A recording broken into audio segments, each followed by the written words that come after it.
ازيكم يا حلوين؟ عاملين ايه؟ معاكم توته من مطبخ حلو حادق. النهارده هنعمل حواوشي الفراخ في الطاسه بطريقه سهله جدا جدا جدا، واحلى من كده مفيش. بجد تحفه تحفه تحفه تحفه تحفه، وجمال حته تانية خالص من كتر ما هو جميل. ان شاء الله هتعمليه وهيعجبك جدا جدا جدا.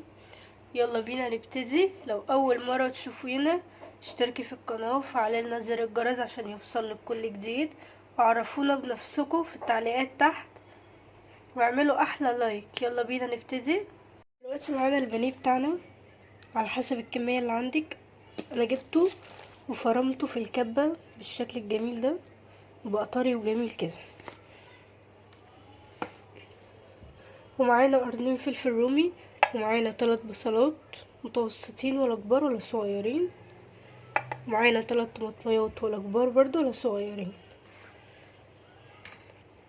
معايا معلقة صغيرة فلفل اسود، معلقة صغيرة بصل بودرة، معلقة صغيرة توم بودرة، ومعايا رشة بهارات فراخ، ومعايا رشة قرفة.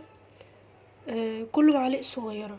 اللي انا هقوله ده كله معالق صغيرة: الفلفل الاسود والبصل البودرة والثوم البودرة والقرفة والبابريكا والحبهان وورق لورا او ورق الهيل على حسب ما بتسموه. انا بطحنهم كويس قوي، واللي متابعني عارف كده.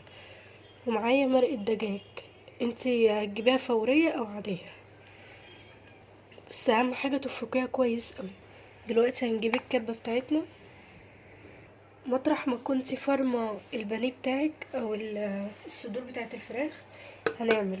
هي متقلقيش، انا كنت اول ما بجيب البانيه او الصدور او فراخ عامة بحطها في دقيق وملح وليمون وميه واسيبهم حوالي ربع ساعة لحد ما يبقوا نضاف قوي. وبعد كده قطعتها صغير وفرمتها في الكبة بتاعتي بالشكل ده، وبقى شكلها ناعم كده.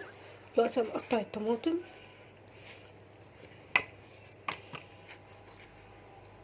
قطعيها اي حجم، هي هتفرمها عادي خالص.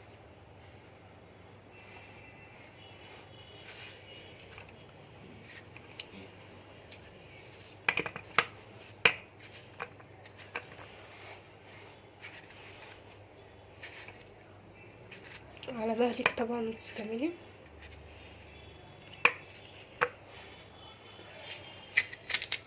البصل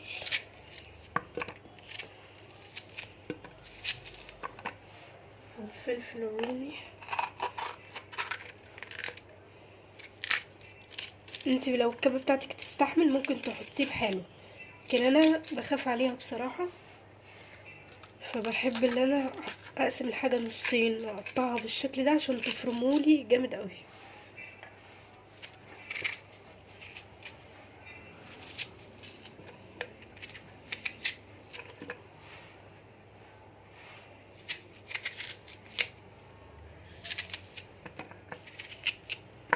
ونفرم بقى دلوقتي كل ده في الكبة. دلوقتي بقى ده شكلهم، احنا لسه ما وصلناش للقوام بتاعنا. طبعا لو ما عندكيش كبة ممكن تفرمي عادي، تبشري الحاجة دي كلها بالمبشرة بتاعتك عادي خالص. هننزل بس بمرقة الدجاج عشان تتفرم اكتر واكتر.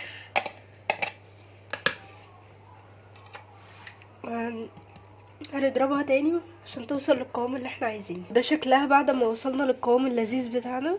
هننزل بقى بيها. دلوقتي نزلت بيها على الفراخ.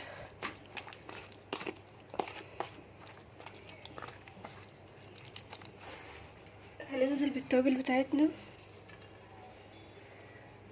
عبارة عن ايه؟ عبارة عن فلفل اسود وبصل بودرة وتوم بودرة وحبهان وورق لورا ورشة بهارات فراخ ورشة ملح. بقى حطي الملح بتاعك على حسب ما انت عايزة، بس خليكي فاكرة ان انت حاطة مرق الدجاج.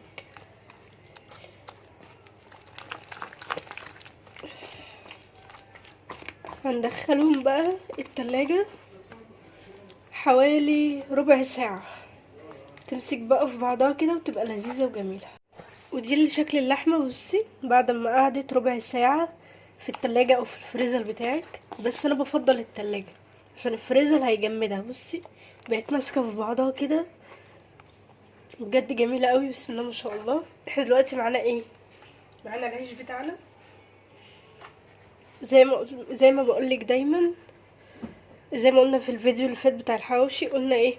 قلنا اللي احنا بنقول للفران او كده بتاع العيش اللي بيخبز العيش، بنقول له اللي احنا عايزين عيش حواوشي، اللي احنا نعمل حواوشي يعني، عشان بيكون جايبه نص سوا.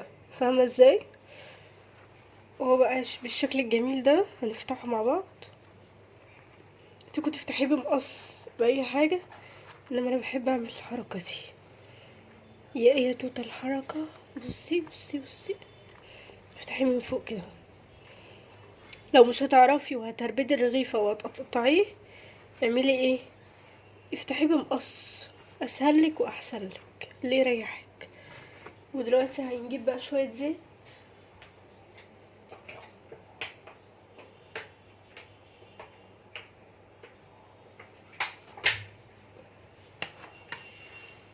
بس شويه زيت بالحبه دول، لو احتاجنا تاني هناخد.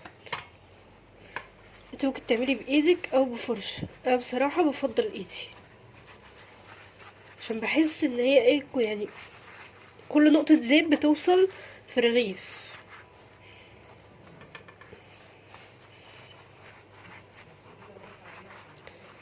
بصي الجمال ده. بصي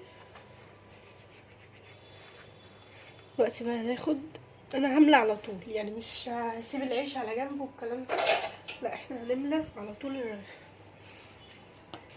انا جايبه جبنه شيدر مبشوره، وجايبه جبنه موتزاريلا برضو مبشوره. الموتزاريلا كانت عندي في البيت، لكن الشيدر لسه جايباها من تحت. نحطه هنا اهو كده مثلا. انا ليه ما حطيتش الجبنه كلها على اللحمه؟ لان في عندي اللي بيحب بالجبنه، في عندي اللي ما بيحبش بالجبنه. احنا نراعي ده برضو وهنراعي ده. بصي الجمال ده. بصي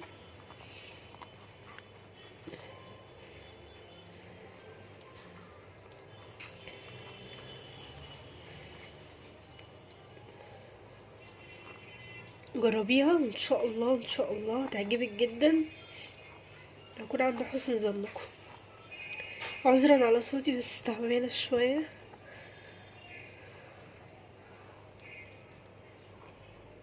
بصي الجمال ده. بصي الحلاوه، حلويات.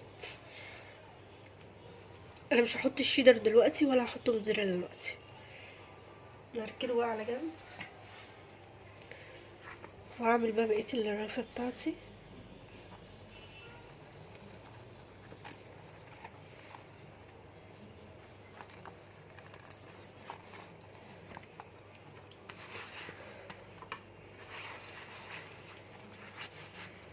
بجد بحبه قوي الحواوشي بتاع الفراخ ده. الحواوشي قصدي اللي بالفراخ سوري، بيبقى جميل قوي قوي قوي قوي. يعني ممكن يكون اللي باللحمه برضو بحبه، بس اللي بالفراخ بيبقى سهل كده وجميل وبيستوي بسرعه. بصراحه جميل، بيبقى جميل قوي قوي قوي. وفي نفس الوقت البانيه او الصدور بتاعتك تبقى ارخص من اللحمه. اي نعم الاسعار بقى غاليه والكلام ده،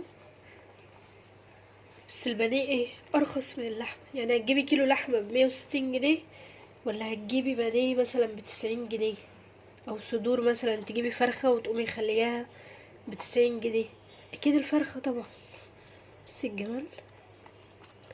وانتي بقى تجيبي على حسب الكميه، يعني لو انتي مثلا افراد عائلتك قليله شويه، هاتي على حسب كميتكم، ممكن تجيبي ربع نص، على حسب ما انتي بتحبي تطلبي او تشتري، وعلى حسب افرادكم طبعا.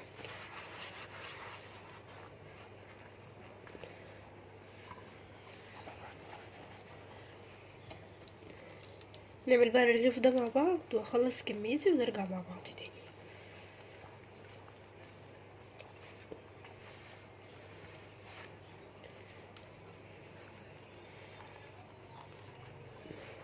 بصي الجمال ده.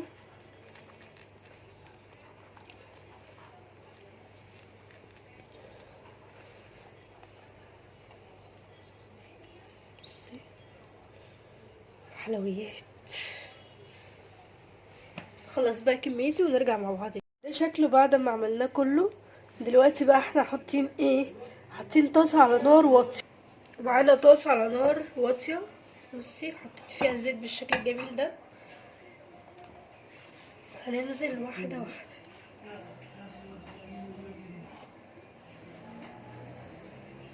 لو تشيل معاكي الطاسة بتاعتك 2 حطي 2.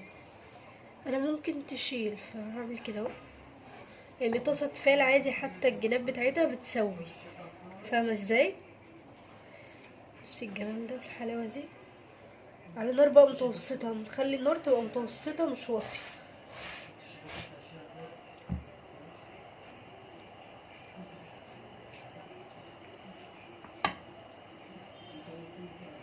هنجيب بقى معلقة او خشبة، المعلقة الخشب او معلقة عادية، وتشوفي اول ما ياخد لون هنقلبه.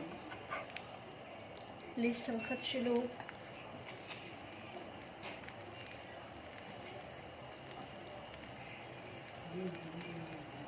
بجد جربي اعمليها بالشكل ده تعجبك قوي قوي قوي قوي. هنحط شويه زيت تاني لو لقينا اللي هو محتاج زيت. بصي انت تمسكيه طبعا بكماشه او مساكه، ما تمسكيش بايدك زي ما انا ماسكه كده، ما تعمليش زي. بصي يا غاليه، نقلبه كده.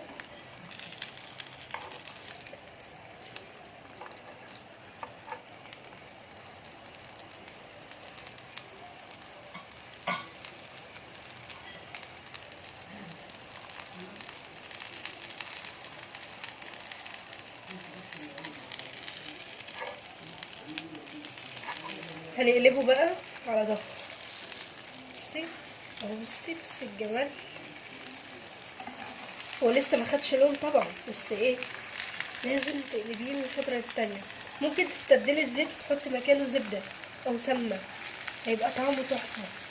بس الزيت انا بعمل بالزيت علشان ما يجمدش مني وما يجلدش فيما بعد.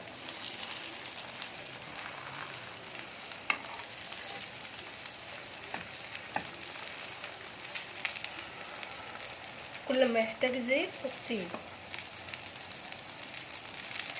احنا حاطينه على نار متوسطه، ولا عاليه ولا واطيه. انما لو لحمه مفرومه بتبقى على نار واطيه قوي عشان بتاخد وقت في السوا، وفي نفس الوقت تحتاج نار واطيه. انما الفراخ ما بتاخدش وقت خالص. بس الجمال، بس الحلاوه، مش قادره اوصفلك بجد انا ايه احساسي، لان انا بحبه قوي. ان شاء الله تجربيه بالوصفه ديت وهتعجبك جدا، من غير مجهود ولا تعب، ولا تقعدي بقى تغسلي الصودا وتقعدي تعيطي وانتي بتغسليها. لا، سهل وبسيط. وبصي الجمال ده كله بعمل ازاي، بجد جميل قوي. شوفي بقى انتي فراخك استوت ولا لا. احنا موطينا النار خالص خالص خالص. شوفي انتي فراخك استوت ولا لا. بالنسبه لي فاضل لها ثواني مش كتير خالص.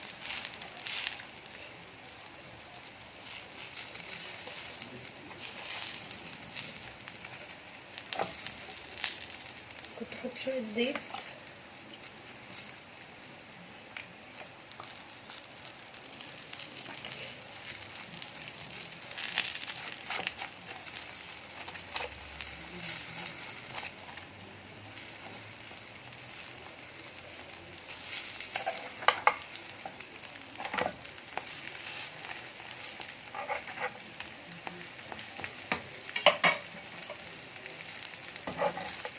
ده اتقطع منه شويه عادي، مش مهم، هيتاكل برضو. كله بيتاكل، كل نعمه ربنا حلوه.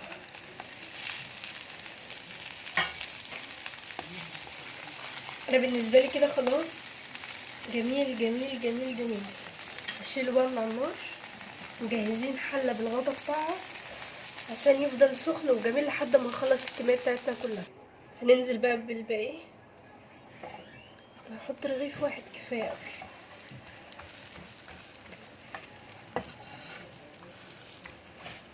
نعلي النار يعني نخليها وسط، ولا عاليه قوي ولا واطيه قوي.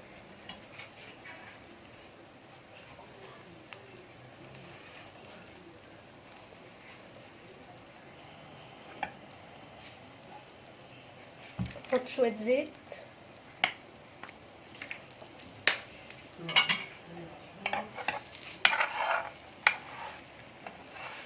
متجرحيش قوي عشان الطاسه بتفعل، بحس ان قلبي هو اللي بيتجرح لما حد يجرح لي فيها.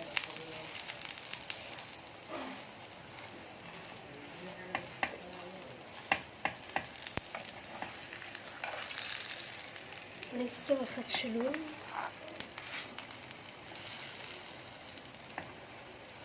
احنا طبعا زي ما قلنا حاطينه على نار متوسطه، ولا عاليه ولا واطيه.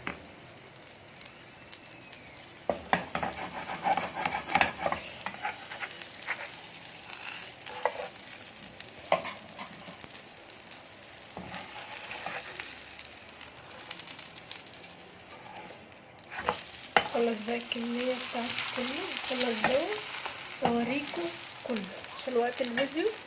دلوقتي خلصت القمر ده، بسم الله ما شاء الله، اللهم صل على النبي. بصي الجمال كله، جميل جميل جميل ومقرمش وتحفه تحفه تحفه. نقطعه بقى مع بعض. ده شكله بعد ما قطعناه بجد تحفه تحفه تحفه. اللهم بارك، يا رب يعجبك يا ست البنات، جربيه وان شاء الله هيعجبك جدا جدا جدا. السلام عليكم ورحمه الله وبركاته.